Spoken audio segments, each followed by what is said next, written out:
about the logistics of it all. You had all the lay couples there. Were they there all the time?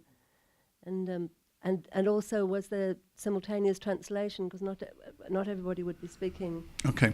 Yeah, they were there all the time.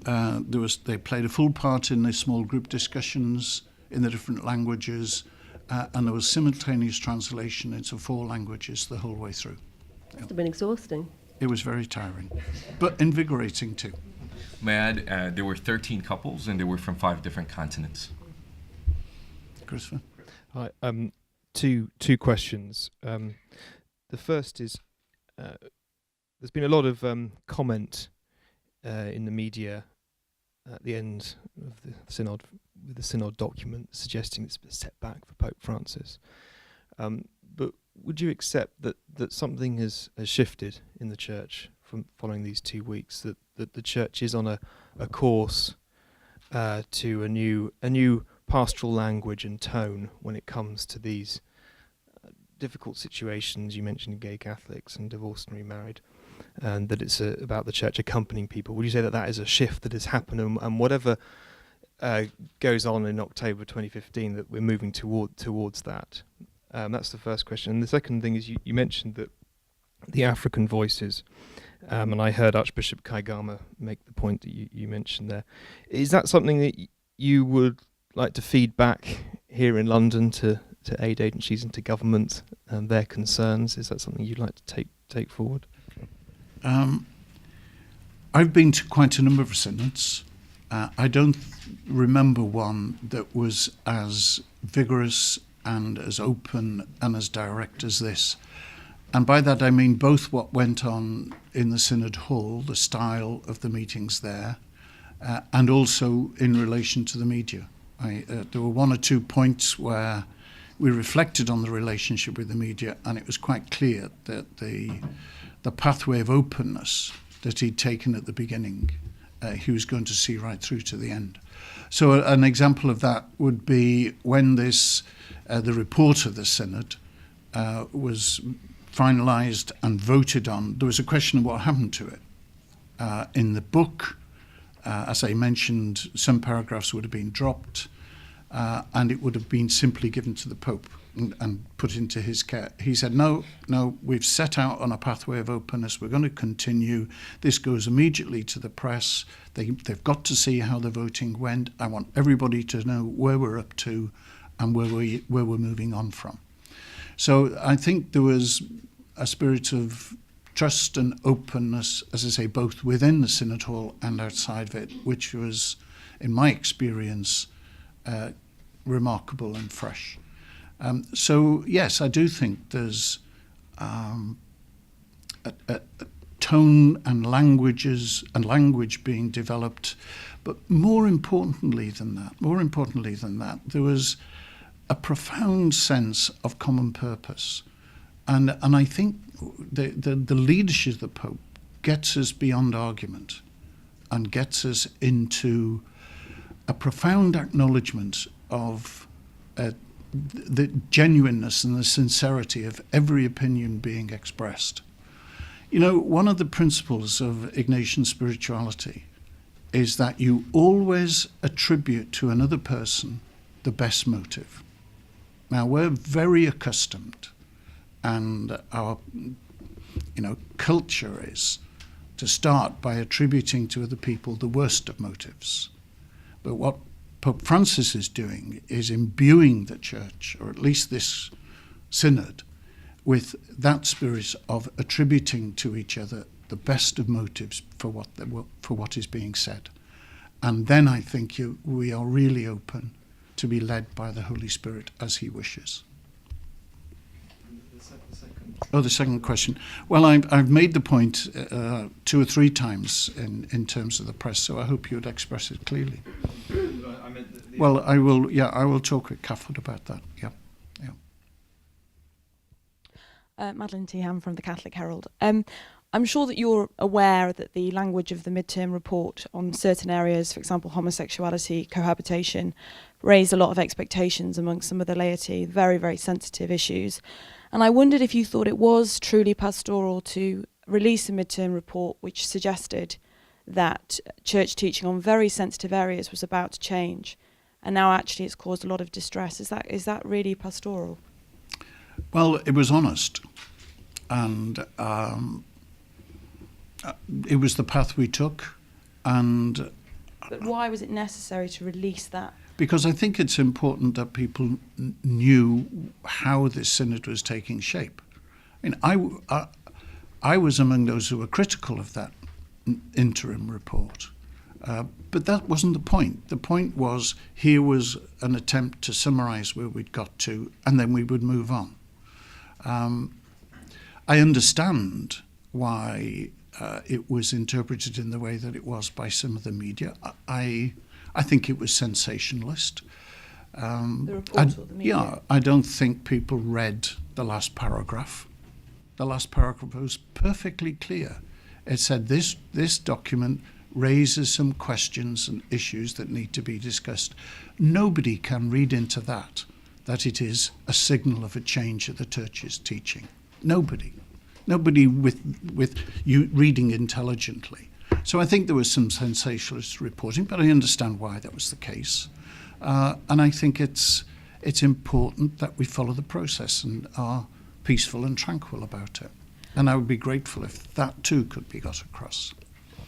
Absolutely, but the contrast in language is such that actually it may have done more to damage, done more pastoral damage in the long run, because people will be disappointed. I think you're running ahead of yourself, because in all honesty, you haven't read the Synod report yet, unless you're very good at Italian, because it's not been made available in English yet. And there are paragraph after paragraph after paragraph in that which speaks the same language, the same words as the interim report. So the fact is, this Synod took to heart, fully to heart, and has expressed in its report at the end of the 2 weeks both the need and the rightness of the Church being more than ready to accompany people, starting from a position of wanting to see what is good in their lives that they can be built on, and avoiding the language of condemnation totally, I think. But that's the nature of the document, and I hope that when it's translated into English, you can read it all the way through. And if I may just say something in the logistics Sure. side of the interim report, there is a presumption that someone made a choice, an intentional choice to release this document on Monday morning. This is pro forma. Every synod, we have a process in which certain moments of the synod are released, regardless of what occurs or whatever happens. So it was specifically pro forma. No one said, go forth and release it to the media. I mean, it was our office at the press office that released that, because that's what we do in every synod.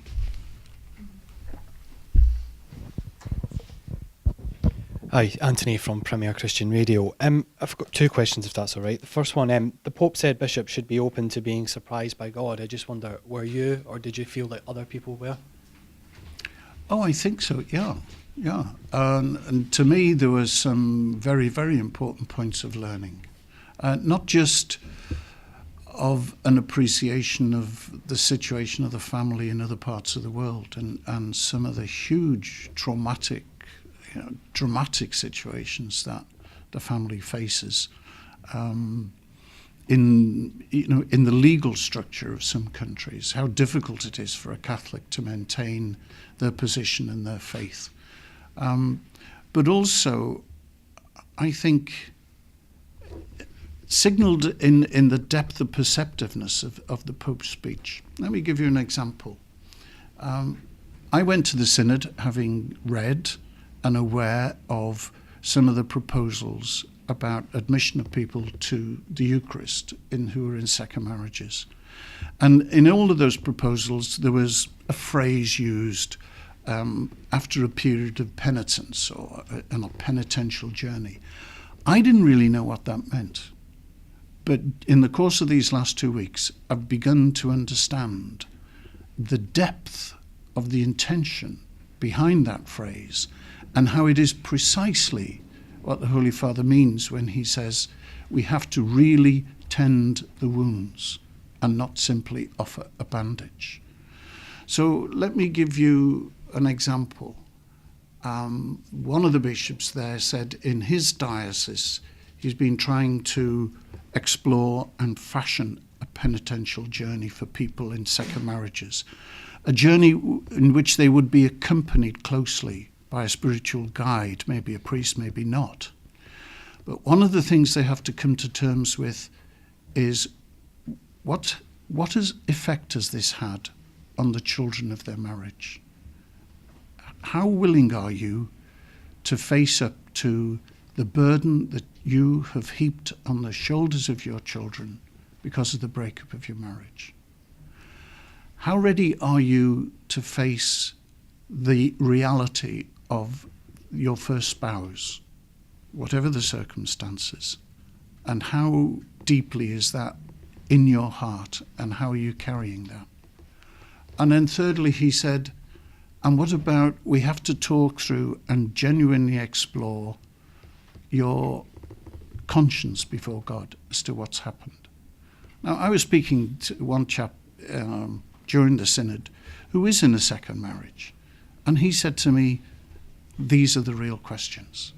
These are the real questions that people in that situation often struggle with great difficulty.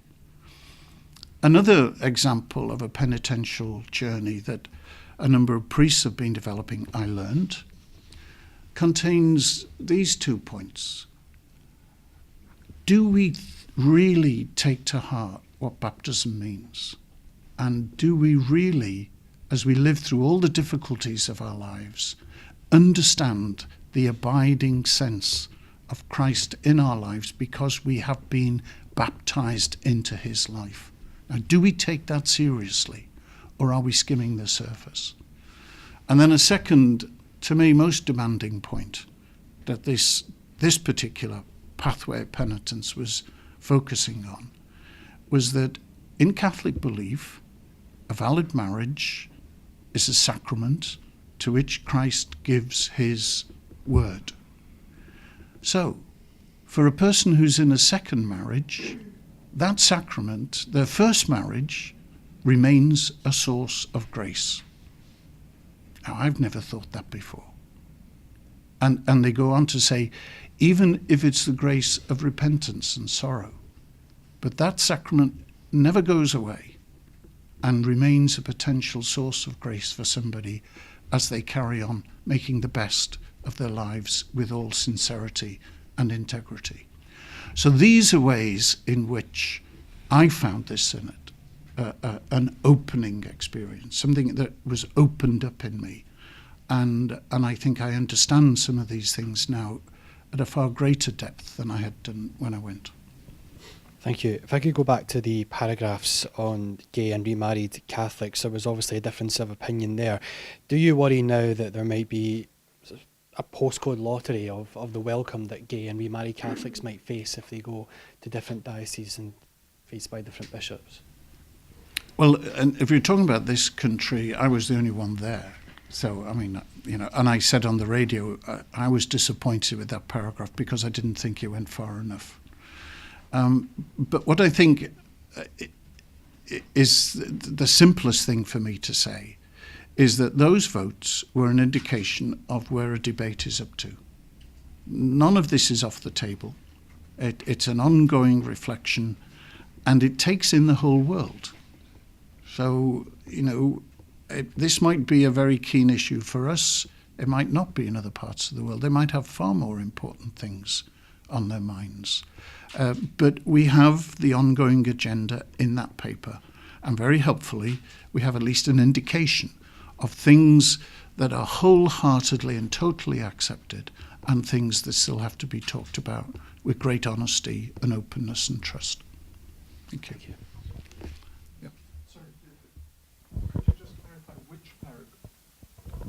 Sorry, before I get into the proper question, which paragraph was it you were disappointed with because it didn't go far enough? The welcoming to gay people one? Yeah, I said that on the Sunday programme, yeah. Right. Yeah, Okay. yeah. And so but you would nonetheless have voted for it in the absence of anything better, or did you? I mean, I'm quite interested. You said you didn't vote for the paragraphs that. No.